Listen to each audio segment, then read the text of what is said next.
Capcom has announced Street Fighter 6, and I personally cannot be more excited. Yes, I was also excited for Street Fighter 5, yes, I was disappointed on launch, and no, I didn't learn my lesson. But this time around, I'm excited about Street Fighter 6 for a different reason. Hip-hop. Now, this isn't the first time Street Fighter has dabbled in the hip-hop theme, as Third Strike had a whole rap song in their character select screen. But in 6, Street Fighter collects all 4 elements of hip-hop like the Avatar, creating a beautiful and unified aesthetic. The 4 elements of hip-hop include rapping, turntabling, graffiti painting, and breakdancing. Oftentimes, people will also cite a 5th element, which is the understanding of the history of hip-hop. Understanding and paying respects to the people that came before you as you hone your own craft, and Street Fighter's embracing of all 4 of these elements and even the unofficial 5th element is a very cool thing to see. Now, Street Fighter, first of all, is no stranger to the hip-hop aesthetic. The first time they embraced this theme was in Third Strike, where they had artist Infinite rap the iconic song Let's Get It On, where upon entering character select, the iconic song would play. Choice right. Select and make your first pick. 10, 9, 8, 7, 6. Choose and pick the best one. For those of us that grew up playing Street Fighter, this song is filled with nostalgia, and a great song as well about literally picking your character. While this is the only song that features rapping, the other songs include more turntabling, like the bonus game, Parry the Basketballs, as the setting of this particular minigame seems to be somewhere in New York, the birthplace of hip-hop. And certain result musics like the stage select and score ranking, final results, the 23-second continue jingle, staff roll, etc. also feature turntabling as either their main sound or something to accent the existing song. Certain stages in Third Strike also feature some graffiti art in the background, like the iconic subway stage where Evo Moment 37 happened, and again in the bonus game Parry the Basketball stage, which features a giant wall with graffiti on it.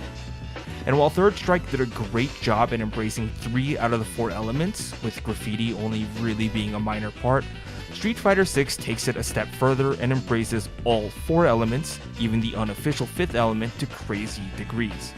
And you can see all 4 out of the 5 elements present in the Street Fighter 6 trailer. Right off the bat, you're greeted to a city that looks familiar. If you thought New York, you aren't entirely wrong, though this is in the fictional Metro City. Now, the reason why I say you aren't entirely wrong is because Metro City is located on the east coast of the United States, like New York. Metro City also looks a lot like Manhattan thanks to the huge advertising spaces like Times Square, and Metro City also happens to be shaped like Manhattan, and even has a park in the middle of the city. This location isn't by mere coincidence. New York is the birthplace of hip-hop. While most sources cite Bronx to be where hip-hop was born, I believe Capcom chose the newly renovated Metro City to look like Manhattan because it's more recognizable than the Bronx to a worldwide audience. Or at least for the trailer, this is the style that they chose. There could very well be Bronx-style stage somewhere in the game. And as Metro City is introduced to us, Capcom's logo appears but is quickly covered up by a graffiti version of the logo, followed by a plethora of different graffiti art styles. The main styles include tags, a very simple way of graffitiing, which is just writing the name of the artist, or in this case, the names of those who appear to be on the Street Fighter 6 roster. And then there are throw-ups, a style that is a step above which uses fancier lettering, more colors, and is generally more sophisticated than tags. And the main Capcom logo and the 6 behind the logo are done in this style. You could also argue that the Street Fighter graffiti here is also done in this style, but I think it's more of an in-between of a tag and a throw-up. People that do graffiti art can probably tell me how wrong I am in the comments down below. But this isn't the only time spray cans seem to take center stage, as throughout the trailer, every time a heavy impact in a character's punches, kicks, or counters take place, you get to see huge splashes of paint come out of the character, like the spray paints used to create the graffiti art. This is significant as graffiti art is not only used for aesthetics but also as a symbol for how a character's impactful blow is present, just like how graffiti artists use their art to showcase that they were there. Each impactful punch, each impactful kick, each impactful counter is just a way of showcasing that these fighters have left their mark. The second element of hip-hop happens right as Luke's monologue about how the path of strength seemingly never ends, where then a tasteful rap song about starting from the ground up starts playing, echoing Luke's sentiment, an oddly fitting metaphor to both actual fighting and fighting games. Rapping seems to only be played here as of right now, but I have full faith that there will be more tracks that feature rapping in the final product. The third element, turntabling, is the only element not present in the trailers, but is present in the songs that they've released so far, and every character seemingly has some form of turntabling as of right now.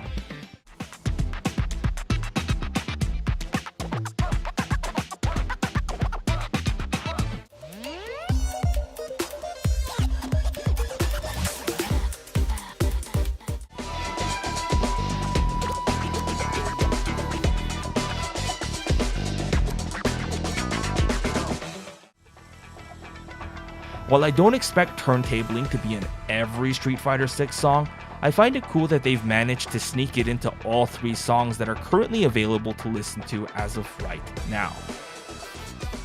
And while this isn't exactly related to turntabling, I want to mention how similar Ryu's theme is to the incredible bongo band song Apache, a very famous breakbeat that you can find in nearly every b-boy jam. While I can't play the song because of copyright, the song is in the description below, and I don't think it's a stretch to say that the new Ryu theme took a lot of inspiration from this particular song, but that could also just be because of the influences of how both songs sampled from the Amen break. Which brings me to my fourth element, breakdance. This is pretty obvious as to how they embrace this particular element, or rather how a character embraces the elements of breakdancing. Jamie. Jamie is a drunken fist master that incorporates martial arts and breakdancing to take down his opponents, using moves such as windmills, air flares, one-handed air flares, and even certain lows looking like b-boy freezes is genuinely cool to see. And in gameplay, there seems to be more b-boy moves that Jamie seems to use, though these seem to be his biggest hitters. Even in Jamie's victory pose, he top rocks into a coin drop before taking a huge swig out of his drink, showcasing the harmony between his martial arts and breakdancing. So, if Luke represents the energy of the newcomers, it's fitting that Jamie, someone who embraces the themes of Street Fighter 6, is his rival. And finally, the unofficial element of respect is showcased in the trailer by showcasing the new versus the old. There is a huge emphasis on this aspect. Chun-Li is now a teacher of Kung Fu, having sparring sessions against her students only using her legs and being as graceful as ever. The trailer frames it as the hot up-and-comer and the teacher humbling them through their experiences that they've gained throughout the years. Ryu is now shown wearing a sash, a callback to his master as it looks like Ryu has now found real steps forward in his path as a wandering warrior. And the constant callbacks between the fights of Ryu and Chun-Li and Luke and Jamie have the trailer framed in a way where while these are the new up-and-coming characters, the old guard still have something to show the newcomers. This is just like in hip-hop, where rap artists, b-boys, DJs, graffiti artists will constantly call back and give respects to those that came before them. J. Cole's song The Illuminati is the song that comes to my mind personally, where he mentions Hove and Pac while rapping over a track sampling Notorious B.I.G.'s classic song, Juicy.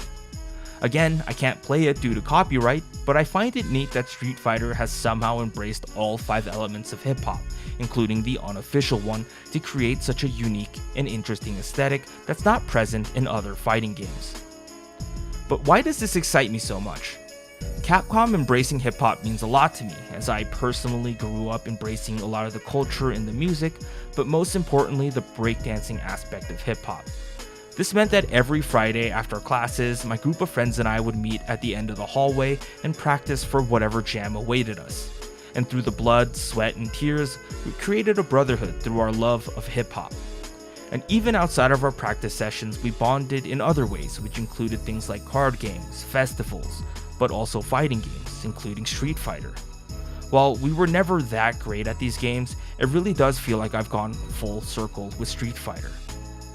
As of right now, with the release of Guile, the game looks like a labor of love, and while I could potentially be setting myself up for disappointment again, I'm happy that Street Fighter has come back around to embracing something that means a lot to me. This has been JaeAIK, thanks for watching, and I hope to see you guys next time.